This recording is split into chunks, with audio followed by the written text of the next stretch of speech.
منافقین، جاسوسان و غلامان کشور ما که در پهلوی امریکا ایستاد شدند به کشور عزیز ما اشغال آوردند.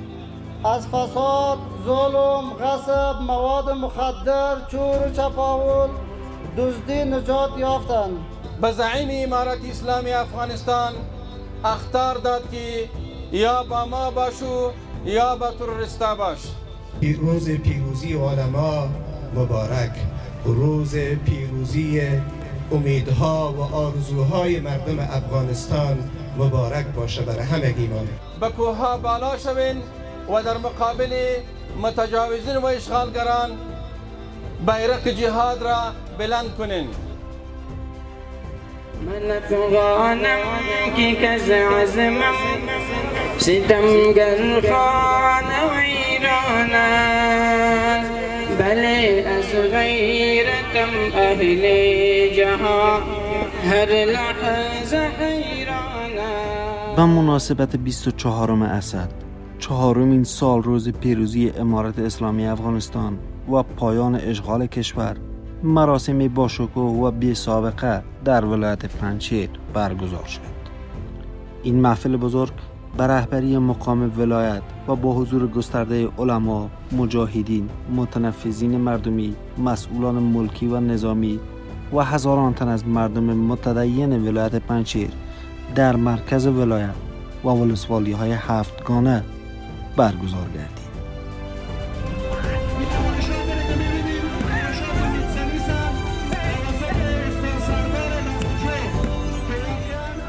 ما دشمنان را سنگر به سنگر راندیم و بیرون از خاک کشور. غازیان این وطن آفرین صد آفرین بر طالبان این وطن، آفرین صد آفرین بر غازیان این وطن.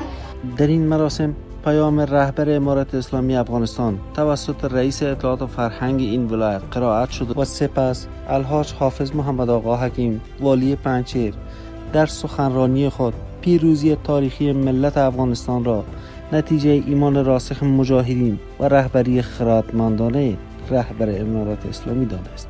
او تاکید کرد که این روز نماد شکست تکنولوژی در برابر ایدئولوژی اسلامی است و مردم افغانستان با وحدت و همبستگی توطئه‌های دشمنان را خونسا خواهند کرد. الحمدلله 4 سال از فتح عظیم به دست مجاهدین امارت اسلامی افغانستان به نصرت الله جل جلاله و رهایی افغانستان از اشغال امریکایی و متحدان آن گذشت.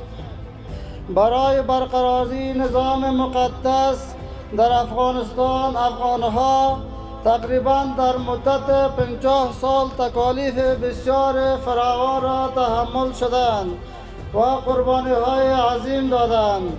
افغانستان پس از پایان اشغال دارای یک نظام مقدس شرعی گردیده، پس از چند دهه در تمام وطن امنیت سرتاسری تامین شد. مردم در روشنایی قوانین شرعی از فساد، ظلم، غصب، مواد مخدر، چور و چپاول، دزدی نجات یافتند. برای آبادی و بازسازی افغانستان زمینه مساعد فراهم شد. هموطنان ما از اختلاف زبانی، قومی، سمتی، حزبی و سایر اختلافات رهایی یافتند. در اینها انعامات بزرگ الهی اند که باید مردم افغانستان فراموش نکنند.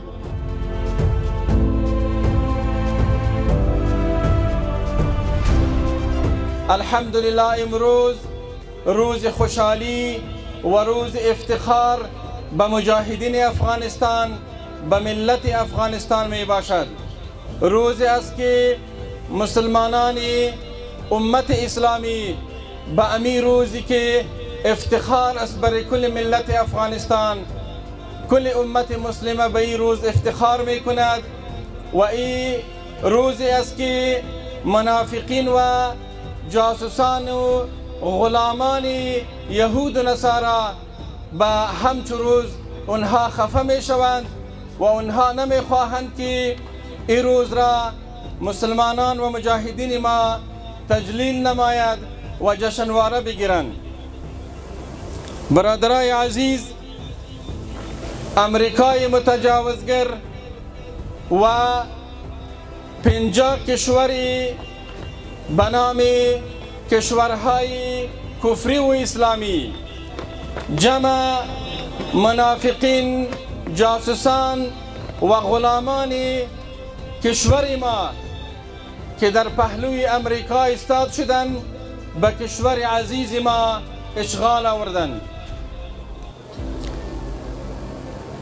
یک جنگی بود که اصلا غیر مقایسه بود از لحاظ نظامی و از لحاظ تجهیزات نظامی و از لحاظ تعداد و عدد نظامیان.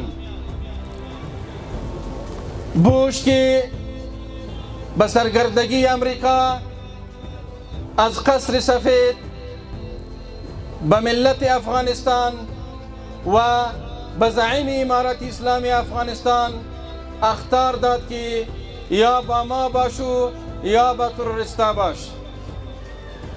امو بود که زعیم امارت اسلامی افغانستان با مجاهدین دلیر امارت اسلامی افغانستان و با ملت مجاهد پرور و غیور افغانستان نقشه جهاد را اعلان کرد و برشان گفت که در مقابل متجاوزین و در مقابل اشغالگران به کوهها بالا شوین و در مقابل متجاوزین و اشغالگران بیرق جهاد را بلند کنین. 20 سال مسلسل مجاهدین امارت اسلامی افغانستان با یاری و همکاری ملت غیور افغانستان در مقابل امریکا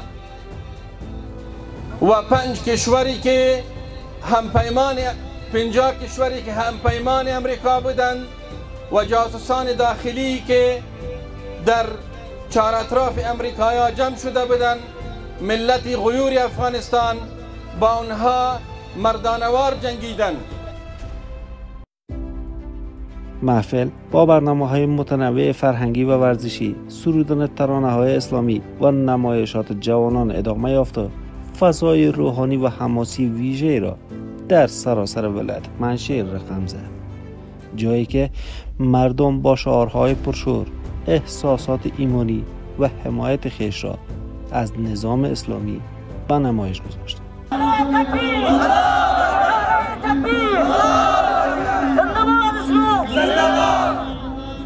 روز پیروزی و کامیابی حق بر باطل مبارک، روز پیروزی قرآن و شریعت مبارک، روز پیروزی امر بالمعروف مبارک، روز پیروزی حجاب مبارک، روز پیروزی عدالت مبارک، روز پیروزی علما مبارک، روز پیروزی امیدها و آرزوهای مردم افغانستان مبارک باشه برای همگی ما.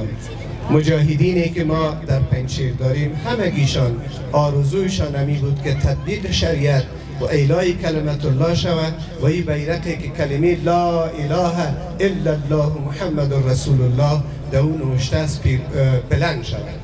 و می خاطر جهاد و مجاهدت نمودن، پروردگار مجاهدتشان قبول درگاه خود بگردانید.